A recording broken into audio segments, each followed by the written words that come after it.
ہمارے وہ جو مفتی حنیف قریشی صاحب ہیں حافظہ اللہ تعالیٰ، کچھ عرصے بعد ان کو پھر کوئی جراثیم ان کے اندر آتے ہیں اور کہتے ہیں جی میرے سامنے بٹھاؤ، میں ایسے کلپس نکالوں گا، اس کی میمز بنے گی. وہ کراچی کے مفتی صاحب سے آج تک بورا نہیں کھلا اور یہ آج تک اپنا وہ علم کا خزانہ بہا نہیں سکے، اور کہتے ہیں وہ کہتے ہیں ویڈیو میں جواب دو، تو میں ویڈیو میں جواب نہیں دوں گا، سامنے بیٹھ کے جواب دوں گا. اب اس سے ہی آپ کو اندازہ ہو جائے گا کہ یہ صرف شرارت والی بات ہے. اور اپنا حال اس کا یہ ہے کہ سوائے پنڈی کی چند مسجدوں کے جو 10 سے بھی کم ہے، کسی مسجد میں یہ عزت کے ساتھ نماز بھی نہیں پڑھ سکتا، کیونکہ دوسری طرف دعوت اسلامی نے اس کو رافضی ڈکلیئر کر دیا ہے، جلالی پارٹی نے رافضی ڈکلیئر کر دیا ہے. آلموسٹ بریلوی سے یہ لوگ فارغ ہو چکے ہیں اور اپنے آپ کو کہتا ہے میں نمائندہ ہوں بریلویوں کا. ہمارے جیلم شہر میں بھی آیا تھا تو پریس کلب میں جا کے اس نے وہ جھوٹ بولا تھا. جی ہاں، کسی مسجد میں اس کو اجازت نہیں ملی، حالانکہ جیلم میں اس وقت بھی تقریباً 50 مساجد ہیں بریلویوں کی، ایک مسجد میں بھی اسے جگہ نہیں ملی کہ وہاں جا کے وہ کوئی خطاب کرے. اپنا حال اس کا ہے اور یہ کہتا ہے میں بریلویت کا نمائندہ بن کے ہوں، جبکہ جیلم کی ایک مسجد بھی اسے پناہ دینے کے لیے تیار نہیں ہے. تو میں نے کہا تھا کہ بھائی اپنے بڑے سے ویڈیو بنواؤ، اور یہ بھی تمہاری خواہش کے اوپر. آج تک ہماری یہ ڈیمانڈ جو ایک آرگنائز طریقہ ہے. پچھلے دنوں جو باسم ندیم صاحب نے مجھ سے آن لائن انٹرویو کیا ہے، انہوں نے کہا یہ بڑی سائنٹیفک بات آپ کرتے ہیں کہ یہ تو لاکھوں میں ہے، آپ کس کے ساتھ بیٹھیں گے؟ ایک ذلیل ہوگا تو دوسرا کہے گا انہوں تو پتہ ہی کچھ نہیں کسی گل دا. تو یہ آپ کی ڈیمانڈ بالکل درست ہے، تو یہ ڈیمانڈ پوری کیوں نہیں کرتے؟ میں نے کہا یہ تو ان سے پوچھیں. اور پوری اس لیے نہیں کرتے کہ ان کے بڑوں کو پتا ہے کہ ٹھیک کر رہا ہے. کسی بڑے نے آج تک میرے بارے میں کوئی سٹیٹمنٹ دی ہے کہ میں گمراہ ہوں، اسلام سے خارج ہوں؟ مفتی منیف صاحب کی کوئی سٹیٹمنٹ؟ انہوں نے تو الٹا مجھے انڈورس کر دیا. انہوں نے کہا کہ ہم تو اپنے پلیٹ فارم سے اپنی دعوت پیش کرتے رہتے ہیں، کرتے رہے ہیں، کرتے رہیں گے، وہ اپنا کام کرے، وہ ایگزسٹ کرے. مفتی تقی عثمانی صاحب کی کوئی سٹیٹمنٹ نہیں آئی. ساجد میر صاحب کی، الٹا ساجد میر صاحب نے وہ گلے پھاڑنے والے جو 2 بھائی ہیں ان کو اپنی جماعت سے نکال دیا کہ تمہاری وجہ سے میری سفید داڑھی جو ہے وہ کھینچتا ہے. وہ علمی طور پہ ظاہر میں تو ان کی بڑی رسپیکٹ کرتا ہوں، بڑے اوپن مائنڈ بندے ہیں. ساجد میر صاحب لانگسٹ سرونگ سینیٹر ان پاکستان، 35 سال ہو چکے ہیں ان کو سینیٹر ہیں وہ. تو بڑے کھلے دل کے وہ مالک ہیں. ہمارے جو استاد ہیں ایکس مرشد پروفیسر احمد رفیق اختر صاحب، وہ ان کے بڑے قریبی دوست ہیں. ان کے پروگراموں میں جب ہم جایا کرتے تھے تو وہ اسٹیج کے اوپر ہوتے تھے، اینڈ پہ دعا بھی وہی کرواتے تھے. حالانکہ وہ صوفی ہیں اور یہ اہل حدیث ہیں، اور کئی سوالات کے جوابات بھی وہ دیتے تھے وہاں پہ. تو دیکھ لیں، ہم پہلے دن سے ایک بات پہ قائم ہے کہ ویڈیو بنواؤ اپنے بڑے سے، وہ کسی کھمبے کو یہاں بیچ دیں، میں اس کے ساتھ بھی بیٹھوں گا. اور یہ بھی ان کی خواہش پہ، یہ میں نے نہیں ان کو چیلنج کیا کہ میں نے بیٹھنا ہے، یا جن کو 4 بندے سنتے ہیں ان کے ساتھ میں نے کیوں بیٹھنا ہے. اللہ کا شکر ہے ہمارے اس پلیٹ فارم کی لیگیسی تو سب کے سامنے ہے اللہ کے فضل سے. تو اب مفتی صاحب پھر کہہ رہے ہیں جی بٹھائیں پتہ چل جائے گا. تو مفتی صاحب اگر آپ کو شوق ہے تو اپنے بڑے سے ویڈیو بنوا لیں مفتی منیب صاحب سے. ویسے تو مفتی منیب صاحب کا بیچاروں کا اپنا حال یہ ہے کہ انہوں نے صرف ایک دیوبندیوں کی مسجد کے افتتاح میں شرکت کی ہے تو ان کا اپنا نکاح ٹوٹ چکا ہے. کیڑی جتنا دل ہے.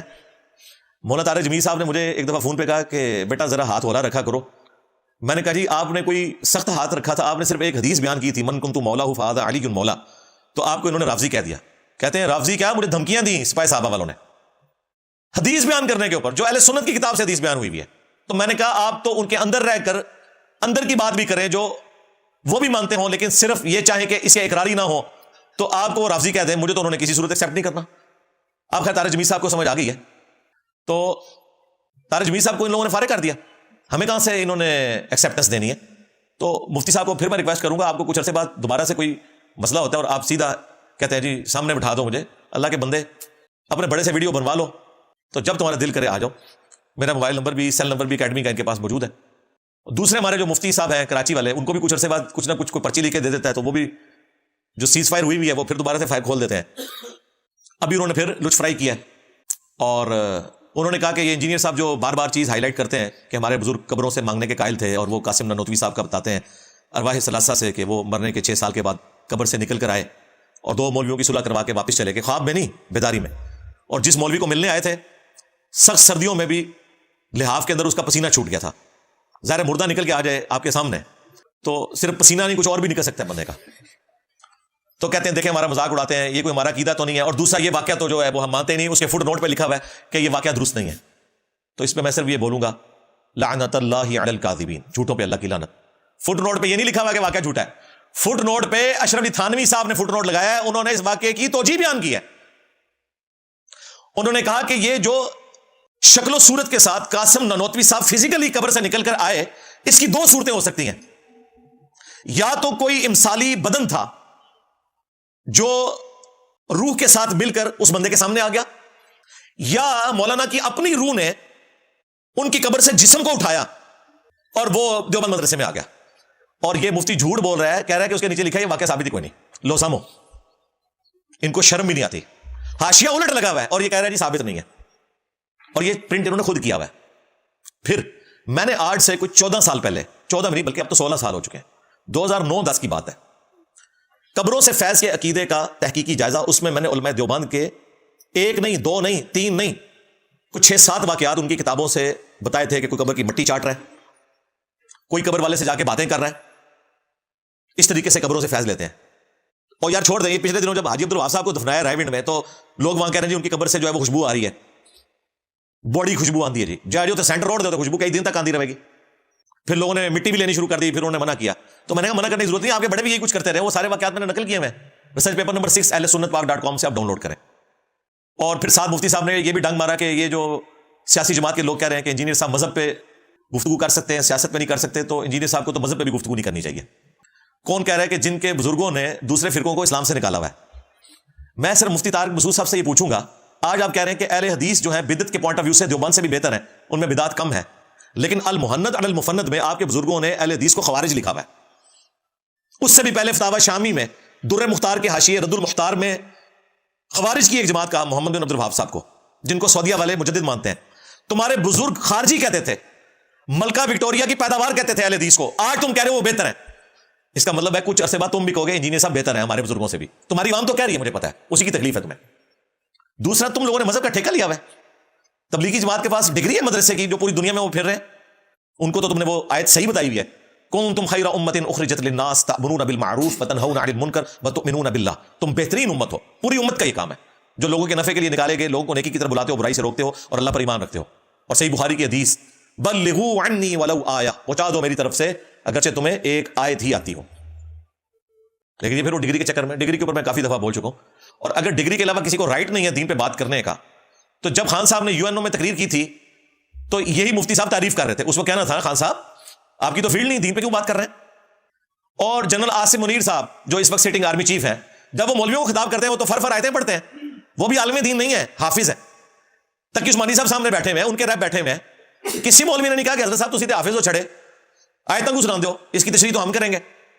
ISPR کی بریفنگز میں جا کے مفتی طارق مسعود صاحب بیٹھتے ہیں, اور سامنے وہ چودھری شریف صاحب جو ہے ان کو قرآن و حدیث کے حوالے دیتے ہیں, اس وقت ان کو کیوں نہیں کہتے کہ جی آپ کی فیلڈ نہیں ہے, کہانیاں بنائی ہوئی ہیں, ایک چٹکلا چھوڑ دو, بعد میں بے شک بے عزت ہوتے رہو. مفتی صاحب جو آپ سائنس پہ بات کر رہے ہوتے ہیں, آپ کی فیلڈ ہے سائنس, ہم نے کبھی اعتراض نہیں کیا, بھائی جس کے پاس انفارمیشن ہے وہ بات کرے. ہاں, انفارمیشن صحیح ہونی چاہیے. اگر پرائمری اسکول کا بچہ آپ کو کہتا ہے نا آیت نمبر 279 سورۃ البقرہ میں لکھا ہے کہ سود خور کے خلاف اللہ اور اس کے رسول کا اعلان جنگ ہے عز وجل صلی اللہ علیہ وآلہ وسلم, تو اس کی ڈگری کی ضرورت نہیں ہے, آپ نے آیت کو فالو کرنا ہے. ہم بھی ڈاکی ہیں, قرآن و حدیث کے حوالے دیتے ہیں, اگر وہ حوالے غلط ہیں اس پہ آپ ہماری گرفت کریں, اگر حوالے درست ہیں تو آپ اس پہ عمل کریں, اور اپنے بزرگوں کو پیٹو بیک ہے, منو نہ پیٹو. تو یہ بھی مسلم ٹوڈے کے اوپر میں نہ دیکھتا تو مجھے پتہ نہیں چلنا تھا کہ یہ اس نے ارواح ثلاثہ کے اس واقعے کے بارے میں. اب ان کی عوام تو وہ دیوبند دماغ بند ہے نا, تو میں نے ان کے دماغ کھول دیے ہیں. مفتی صاحب کے کئی نمازی ہیں جو الحمدللہ رسول اللہ کے ساتھ جڑ چکے ہیں الحمدللہ ہمارے پلیٹ فارم کی برکت سے. تو اللہ کا شکر ہے جب یہ ویڈیو چڑھے گی پھر ان کو لوگ جا کے پوچھیں گے کہ حضرت یہ کیوں جھوٹ بولا آپ نے. بھائی میڈیا کا دور ہے, نہ تو کوئی پولیٹیکل لیڈر, نہ کوئی ریاستی ادارے کا ریپرزینٹیٹو, اور نہ کوئی مولوی ویڈیو کے شر سے بچ سکتا ہے. جھوٹ بولے گا تو پکڑا جائے گا. اور تیسرا, ہمارے جو حسن الیاس بھائی ہیں حافظہ اللہ تعالی, جو گاندھی صاحب کے داماد ہیں, ہماری اکیڈمی میں آئے بھی تھے, انہوں نے ایک پچھلے دنوں گفتگو کے دوران کہا کہ یہ جو بابے کا ورڈ یوز کرتے ہیں, میرا نام نہیں لیا جا رہا, ان کے پلیٹ فارم کا ایک ڈیکورم ہی ڈیفرنٹ ہے, وہ نام لیے بغیر بات کرتے ہیں, تو کہتے ہیں اس میں تحقیر کا پہلو نکلتا ہے, تو یہ ورڈ یوز نہیں کرنا چاہیے اگر آپ دعوت و تبلیغ کر رہے ہیں. ہم آپ کی بات کے ساتھ ایگری کرتے اگر جن لوگوں کے بزرگوں کے لیے ہم بابے کا ورڈ یوز کر رہے ہیں وہ بھی اسے برا لفظ سمجھتے. اور بھائی یہ بابے کا ورڈ جو ہے یہ تو ہم نے مستعار لیا اپنے مصباحی صاحب سے, یہ انہوں نے استعمال کیا تھا کہ انجینئر کو کیا پتا کہ بابا کیا ہوتا ہے, بابا اپنے جہاں میں ایک وکھرا جہاں ہوتا ہے, اس کا الگ ہی ایک جہاں ہوتا ہے. یہ ورڈ میں نے وہاں سے لیا تھا. اب انجینئر مرزا محمد علی کو کیا پتا بابا ہوتا کیا ہے, وہ تو اس کو تو جی جو پیچھے سے پیسے آ رہے ہیں نا اس کو تو وہ نظر آ رہے ہیں, اس کو کیا پتا بابا ہوتا کیا ہے. بابا اپنے زمانے میں ایک زمانہ ہوتا ہے, بابا اپنے جہاں میں ایک جہاں ہوتا ہے, اس کا وکری ایک جہاں ہوتا ہے. جب مصباحی صاحب فخریہ طور پر اپنے بزرگوں کو بابے کہہ رہے ہیں, اور اب یہ تو عام ہو چکا ہے, وہ سمر تاری صاحب بھی بابے کا ورڈ یوز کر رہے ہیں, تو اس کو نیگیٹو ورڈ تو شمار نہیں کرنا چاہیے. بھائی جن کا یہ ورڈ ہے وہ فخریہ طور پہ کہہ رہے ہیں, ہم انہیں کیوں نہ کہیں. لہٰذا حسن الیاس بھائی سے میری مدبانہ ریکویسٹ ہے, چونکہ آپ کا مزاج بھی دھیما ہے تو آپ کو دھیمے مزاج میں ہی ہم جواب دیں گے کہ آپ تھوڑی تحقیق کریں. جن لوگوں کے بارے میں ہم یہ بات کر رہے ہیں نا وہ ان بزرگوں کو بابے کہتے ہیں. اور دوسرا, ہم نے بارہا عرض کیا ہے کہ ہم ان بابوں کو مانتے ہیں جو کتابوں کو مانتے ہیں. یہ دیکھیں امام بخاری امام مسلم بھی بابے ہیں, لیکن یہ وہ بابے ہیں جنہوں نے رسول اللہ کے ساتھ وفاداری کی ہے.